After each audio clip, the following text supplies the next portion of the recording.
A health alert for you tonight out of Clark County. Beware of a persistent cough. It could be whooping cough.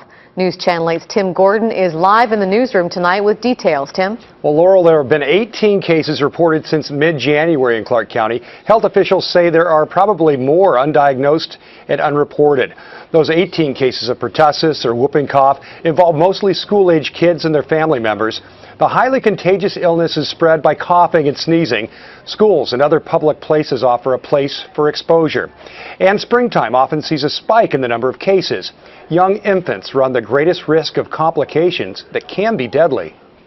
There are infants that have been exposed, and that's what we're most concerned about. Most of the cases now have been school-age children and family members. Our concern would be in the public places, here at the park or daycare, schools.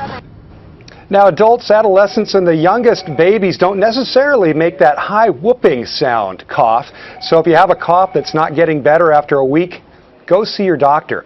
Health officials say it's all about immunizations and awareness. You can go to kgw.com for more information. Joe, back to you. Thank you, Tim.